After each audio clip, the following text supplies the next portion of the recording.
my eyes, I see the world as something greater, greater than we seem to realize.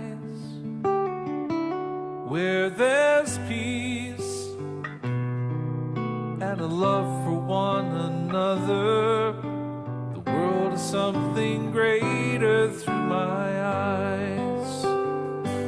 Through my eyes, I see a world of inner beauty, where a kind word or a thought's not compromised. And there's joy and a place for my acceptance in a world of inner beauty through my eyes. And it may be the dark night of the soul, with circumstances beyond my control. Through my eyes, I see a world of understanding, where friends are never far away to find. And I rest in a place of solemn comfort, in a world of understanding through my eyes.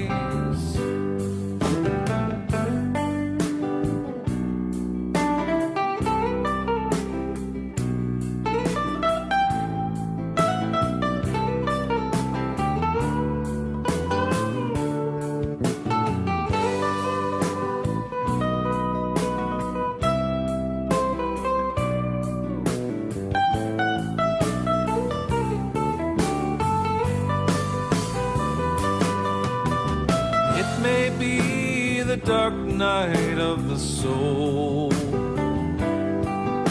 with circumstances beyond my control.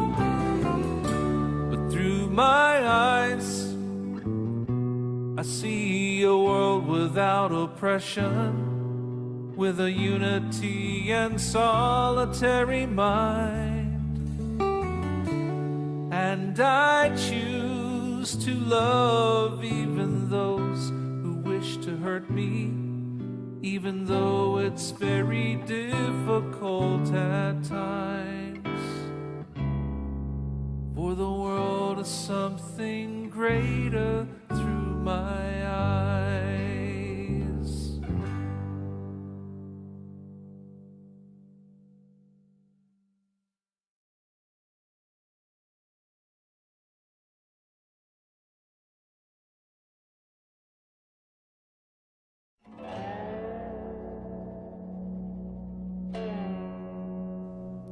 Anne Marie Frank, born on June 12, 1929, in Frankfurt, Germany, was one of the millions of children to die in the Holocaust.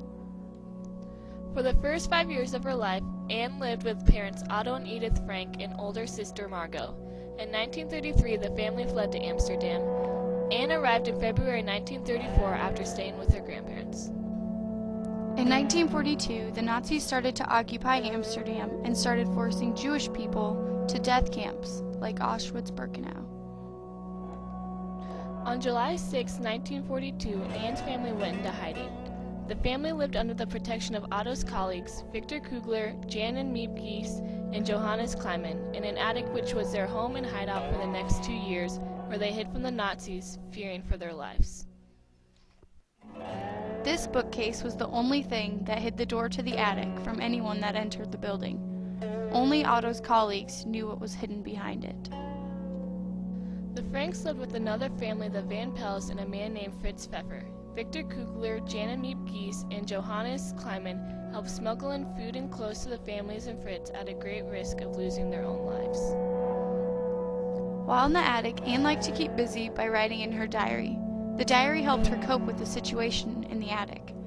Anne had always inspired to be a famous writer and often talked about it in her diary passages. She also talked about her crush on Peter Van Pel and other childhood struggles she was going through. On August 4, 1944, the Nazi police arrested the Franks and the others. The Gestapo had been tipped off by an anonymous Dutch caller. They were then sent to Westerbork, and a month later they were transferred to the death camp Auschwitz. Anne and her sister were selected to be sent to a labor camp because of their youth. The sisters were sent to Bergen-Belsen in late October 1944.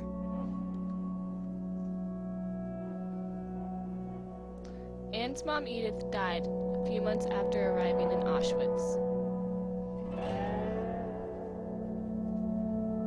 Margot and Anne both died of typhus in March 1945, just a few weeks before the camp was liberated.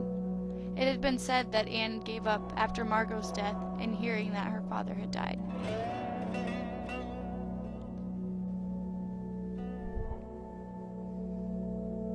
But Anne's father survived the war. He was the only one of his family and of the people hiding in the attic to survive. After the Franks had been arrested, Miep Gies went up to the attic to retrieve Anne's diary. Miep had planned to give it to Anne after the war. Instead, it was given to Otto, and after letting some of his friends and relatives read it, he decided to publish it. It has been translated into many languages, has become one of the world's most widely read books, and has been the basis for several plays and films.